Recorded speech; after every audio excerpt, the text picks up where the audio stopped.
Fassa Calisio, vittoria larga per la formazione di casa. Parte meglio il Fassa con una partenza fionda. Il pressing asfissiante induce all'errore la difesa. Piccoli ruba il pallone, da fuori area batte il portiere al terzo. Il Fassa continua a giocare ad alti ritmi e Porco raddoppia. Nella ripresa i grigiorossi trova una sorpresa al gol con Valder da angolo. Poi la partita rimane bloccata per 20 minuti. Infine il Fassa riesce a chiudere con 6 gol al 70esimo e Piccoli all'85esimo. La formazione di casa mantiene il quinto posto. Il Calisio non trova punti per cercare i play-out. Termina 4-1, una partita divertente.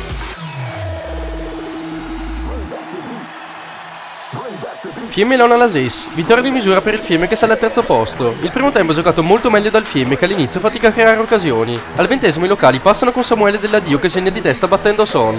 Il Lona si difende bene e sfiora anche il pari con un tiro che finisce di poco a lato. Nella ripresa il Fiemme si rende pericoloso in un paio di circostanze con Tommaso Varesco e Capaldo. Ma la partita continua con poche emozioni e un Fiemme che non riesce ad affondare.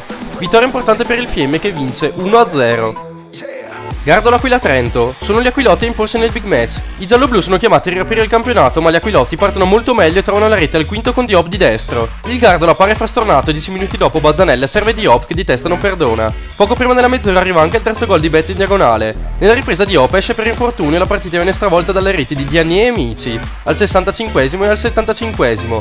Nel finale Betty colpisce il palo, poi Pelz si esalta su Grandi, Job e Mici. L'Aquila vince meritatamente, finisce 2-3. La Rovere Dolomitica, pareggio reti bianche in una partita molto complicata. Il campo è disastroso e il vento fortissimo impedisce di giocare a calcio. I locali partono con maggiore intensità ma faticano a creare occasioni vere, sfiorando solo il gol in una circostanza con Caswalder. La Dolomitica risponde giocando di rimessa trovando veramente pochissime occasioni. Le due squadre faticano anche nella ripresa a creare occasioni, fatta eccezione per un'occasione di Weger. Le squadre ne approfittano per risparmiare energia in vista dei prossimi decisivi turni di campionato. Pareggio noioso, termina 0-0. Telve Civezzano, i gialloverdi non sanno più vincere e continuano il periodo pessimo. La formazione di casa paga anche qualche assenza pesante e non riesce ad arginare una squadra assetata di punti per allontanarsi dalla zona calda. Il match lo sblocca Casagrande al 40esimo, mentre nella ripresa il Civezzano continua l'attacco insistito alla porta di Novello. Il Telve non riesce a uscire dalla metà campo con continuità e nel finale subisce la seconda rete della partita firmata da Prati. Vittoria fondamentale per il Civezzano che ora sale al quintultimo posto, termina 0-2. Battaro Mattarello, pareggio che mantiene intatte le speranze di salvarsi per il Battaro. Nel primo tempo la partita rimane in bilico. Al 15esimo Zongo salva sulla linea i rossoneri, mentre alla mezz'ora Maggiori non riesce a superare Nonai. La ripresa è scoppiettante. Il Battaro passa con una rete di Dell'Ai a porta vuota, al 46esimo, ma il Mattarello risponde al 60esimo con una punizione magistrale di Luca Pedrotti.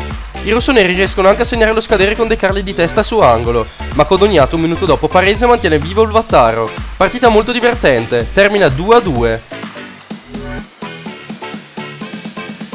Verla Calzeranica, vittoria per i gialloverdi che si candidano come unici inseguitori della capolista. Il Calzeranica riesce a sbloccarla al 16esimo quando Moser raccoglie un lancio che scavalca la difesa e infila agevolmente Mariotti, ma a pochi minuti dal termine del primo tempo Michelon segna con una bella punizione. Nel secondo tempo non ci stanno i gialloverdi, che 2 minuti chiudono la partita. Al 58esimo Anderle segna il vantaggio e poco dopo Moser raccoglie una spizzata del compagno e segna una doppietta. Sconfitta per i rossoverdi, termina 1-3.